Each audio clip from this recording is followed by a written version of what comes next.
Hello, good morning, good morning, good morning sa inyong lahat. Ito po ang inyong Kamamang TV. Sa ngayon po, ito po, gagawa po tayo uli ng ibang content sa pamamagitan ng ibang image.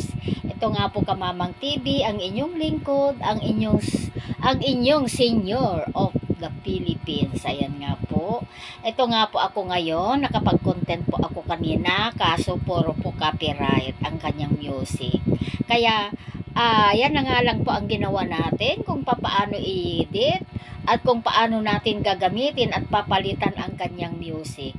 Kaya nga po Kamamang TV, ang inyong lingkod, kahit sa edad na 65 at narito pa rin tayo. Ito po ay passion na natin, ang paggawa ng content, maging abala sa mga bagay na ganito na pagkakakitaan natin. Kaya Kamamang TV, kaysa nasandyang ka sa labas, nakikipagmarites ka, mas maigi pa ito dahil magandang marites itong ating ginagawa. Ito nga po si Kamamang TV nyo, ang inyong lingkod. Sana po patuloy kayong sumuport at patuloy nyong panoorin ang aking mga content at ang aking mga vlog. Sana po patuloy tangkilikin nyo at sana po puro sana, peace, puro sana, peace. Ayun nga po, sana po patuloy nyong panoorin at antayin yung lumabas ang kanyang ads para po tayo ay yan din ang ating gagawin, makatulong sa ibang tao nang nangangailangan. Thank you so much everyone. I love you all. God bless us all. Ang inyong Kamamang TV. Pansamantala po tayo po ay sasayaw. Ayan. Kasama rin.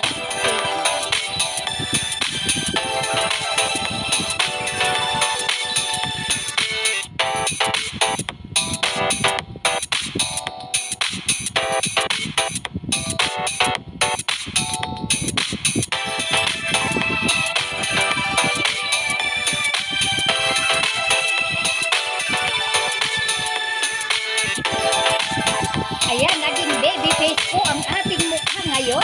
Kamamang TV ang inyong po. Ayun po, naging baby pink ang ating suot. Ayan, baby pink po. Pati na po yung ating ribbon sa ulo. Naging pink, baby pink. At pati yung ating eyeglass naging baby pink. Ayan.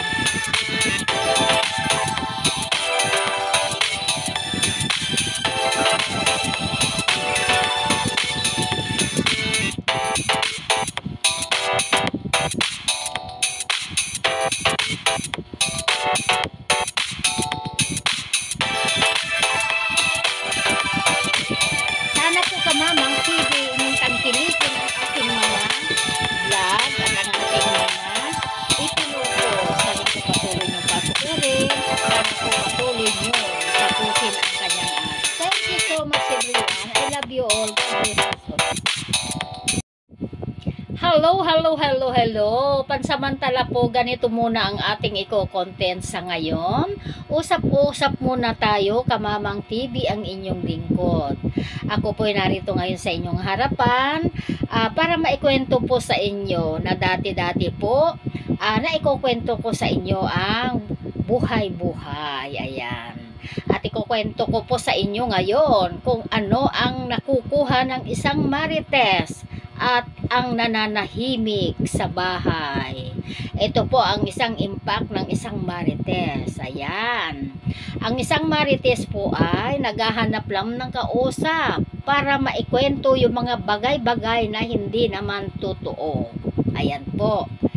Ayan, nagkakalap lang po yan ng mga bagay na maikukwento kung ano man po ang masagap niya. Ayun ay sasabihin niya, kaso hindi po yun ang hustong sinabi ng mga nagsabi, kundi ito po ay may dagdag na. Ayan po ang marites.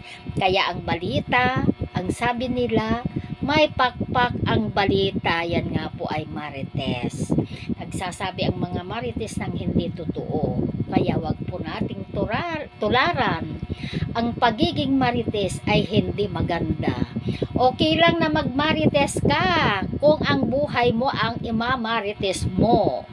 At ang pagmamaritisan mo ay yung makakatulong sa iyo tungkol sa iyong buhay. Thank you so much everyone sa inyong panonood at sa walang sawang pag-support sa aking vlog. Thank you. God bless us all. I love you all.